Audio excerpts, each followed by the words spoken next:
Right. This presentation is mainly a presentation of an ethic or a theory. It's not a persuasion. It's not necessarily an argument for nonviolence, as much as it is an explanation of the thought process behind it, the theory behind it.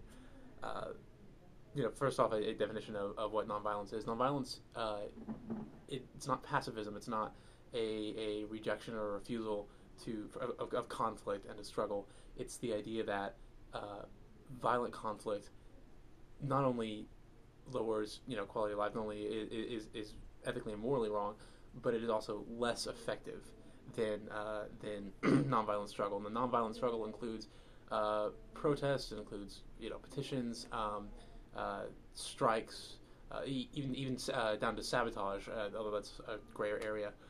Uh, Nonviolence is less about winning a battle. It's less about a show of strength than it is about winning the argument. Um, you know, which is uh, which is why we remember famous nonviolence such as Gandhi or Dr. King. Gandhi especially won an economic argument in India, even more than a moral one, and Dr. King here in America won, I suppose what you could call a social religious argument, a moral and ethical argument. Um, but what aside from simply being as some would argue, and as I will argue, not here, but can argue, a more effective uh, way to way to resist, a more effective way to struggle. Nonviolence is also the ethically correct decision to make, uh, and that's all based around the idea that it's wrong to kill. Now, there are several reasons why it's wrong to kill. First off, statistically, your religion probably says that you shouldn't. Um, Most, if not all, of the world's major religions uh, have very explicitly in their tenets, said, do not kill, thou shalt not kill, and they forbid it. Judaism, Islam, Christianity, Buddhism. I mean, Hindus won't even kill cows. It's much less human beings. And of course, if that's not, if the threat of a higher power, if the higher power, the command of a higher power is not enough, it's also not good for business, economically and socially. Cooperation is a more fruitful enterprise. This even between you and I, even between my family and another family, even between countries, working with it's a non-zero sum game. It goes better if we work together. Um, Also, there's some creeds behind this. There's a theory called the democratic peace theory, which purports correctly that no two modern democracies have gone to war, and that holds true. But the underlying tenet of that is a similar economic structure in those democracies. It's why the chances of the United States going to war with China are very, very low, because we are so dependent upon them economically. We're so tied to them, and killing and violence are destructive of that tide, and therefore self-destructive. But then again, there's an ethical side of that too. It's about choice. An ethic is, at least roughly in this definition, when it really boils down, a system of prioritization.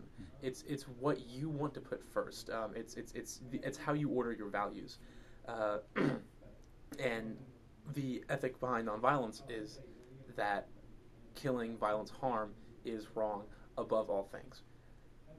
Now, this comes with a certain measure of sacrifice and a certain measure uh, of theory that we as Americans, Westerners, and even males uh, aren't so keen on, or sounds very new, sounds very strange. Uh, the, the idea that killing is worse than non-killing is obviously something we can agree to, but what about when it comes to the questions of evil? I mean, it's very easy to say, well, the social revolution of Dr. King went better because we're glad we could have that without killing, but that was a social movement. But when it comes down to war, um, and so we think of the reasons why we fight. We fight to resist evil, to resist terrorism and communism and things like that. But there's a certain air of illegitimacy behind those wars. For example, the Iraq War, I think we can all agree is, or not, we don't agree, but that, I'm sorry, I strike that, that a majority opinion in the United States that turns against it, that was not a legitimate, conflict for us to enter, and not a legitimate argument for force. Uh, And the same thing with the Vietnam War. And so it's a lot easier to rationalize, not having used violence in those situations. When we look at World War II, that's a much, much different question because we see Nazi Germany and to an extent Japan as undeniable evils that we must resist. Uh, we have this idea that if Germany had just been allowed to run rampant, we'd all be goose stepping right now. Um, but coming at this from a nonviolent perspective, one has to remember that if we are putting the idea that killing someone is wrong, is the greatest evil above all else, then we look at the situation very differently. It becomes wrong to resist the Nazis no matter how evil they are. Now, that leads to the question, well, if everyone was nonviolent, yeah, they would have rolled right over us. The Holocaust would have gone on unabated. But that's not exactly so. There was a very, very potent example in the country of Denmark.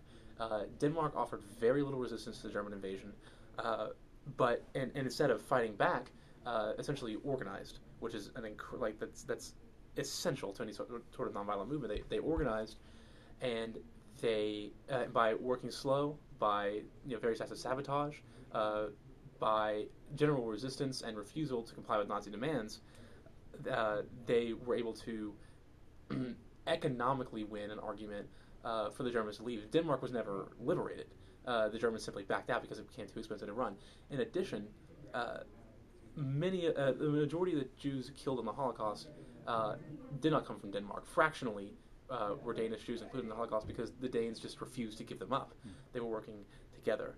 And so should France, should Austria, should Poland and Russia have resisted in those ways, all of a sudden it becomes very expensive to run those war machines, and we have what could be called an ethical solution.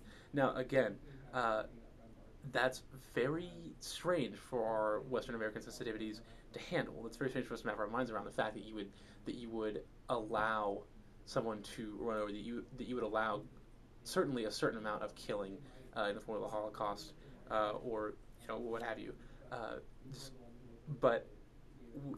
So you have to think about, where the question is raised, is violence okay sometimes? Is violence okay if it's going to save more lives than it takes?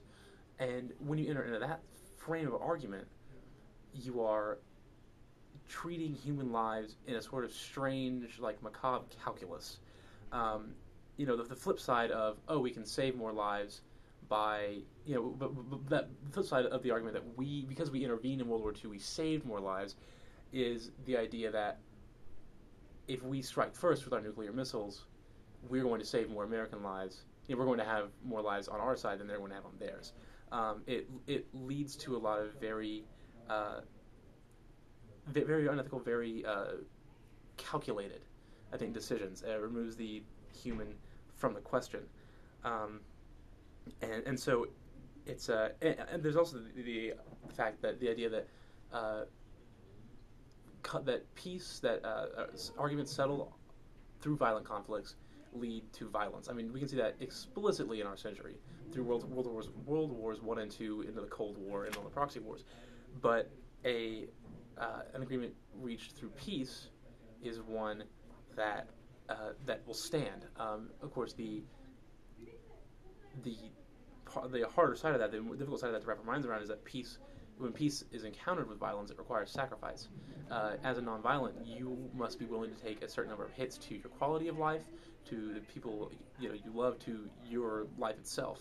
It's a committal to an idea, and so if we keep in mind the idea that